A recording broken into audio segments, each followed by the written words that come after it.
confuse the Scythians with the Sarmatians now, who occupied Scythia.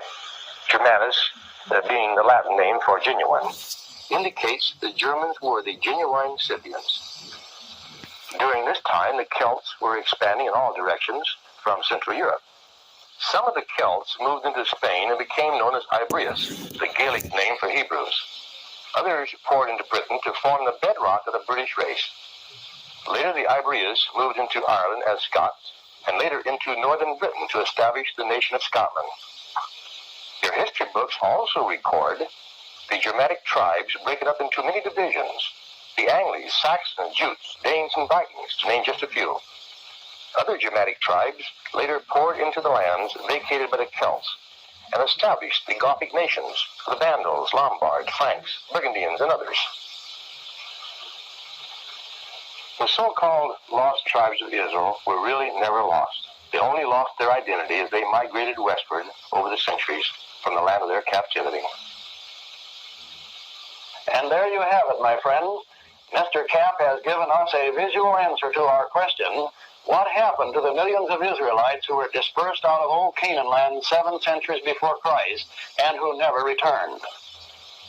They migrated onto the continent of Europe and were the ancestors of the white European race. And in answering our question about Israel's disappearance, Mr. Cap has given us the key to several other mysteries of world history.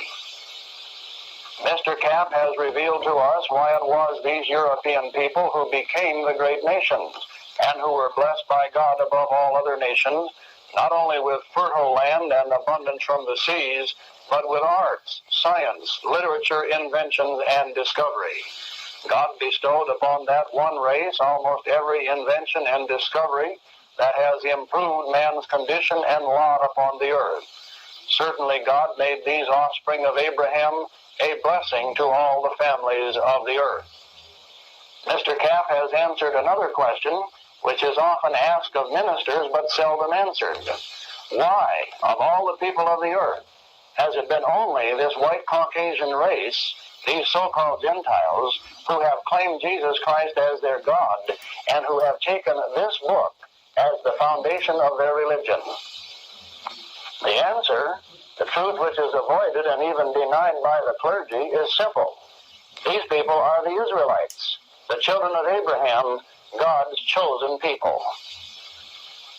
And that explains why every true gospel preacher and missionary for Jesus Christ for over 1900 years has been of this one race.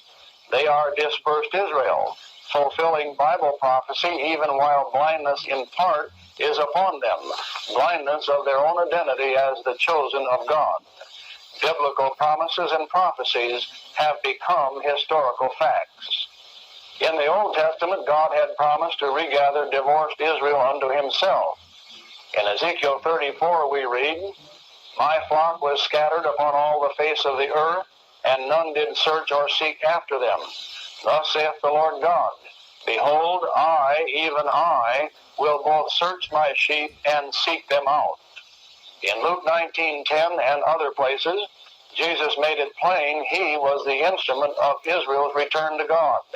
For the Son of Man is come to seek and to save that which was lost.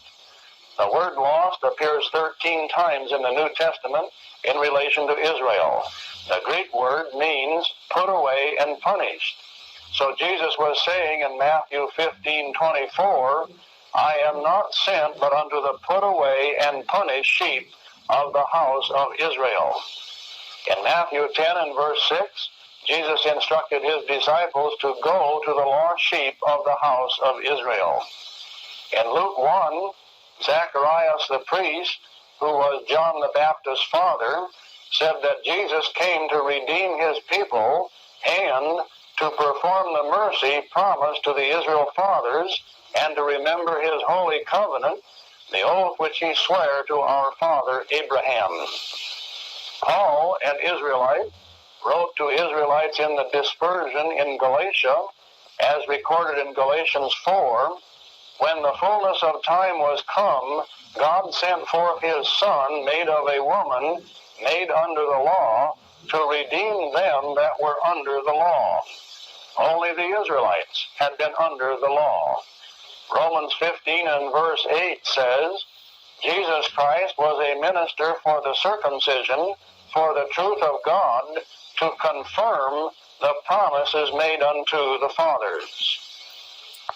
These promises, as we have seen, were of great national development, a great increase in numbers, blessings of the earth and of the sea, and that God would be their God and they would be his people.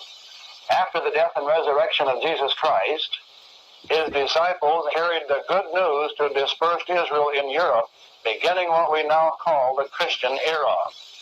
For 1,500 more years, Israel remained in Europe, continuing to grow in numbers as God had promised to their fathers, Abraham, Isaac, and Jacob.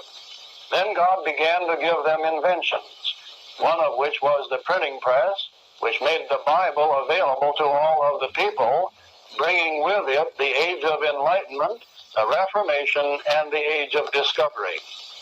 A new continent to the west, a new world, was discovered by Columbus and other explorers.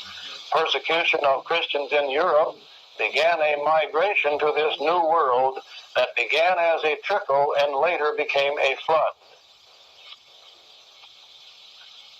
2,500 years before that, while Israel was still in Palestine, God had told King David in 2 Samuel 7, "Moreover, I will appoint a place for my people Israel, and plant them, that they may dwell in a place of their own, and move no more." The prophet Isaiah and others who had written of Israel's regathering made it plain Israel would be regathered into a new land as Christian believers. Isaiah 11:12, "And he shall set up an ensign for the nations, and shall assemble the outcasts of Israel, and gather together the dispersed of Judah from the four corners of the earth." Verse 1 through verse 10 identify that ensign as Jesus Christ, and verse 14 indicates their regathering would be toward the west. Psalm 72 and Zechariah 9 describe that land of Israel's regathering as a land between two seas, and that it would run to the end.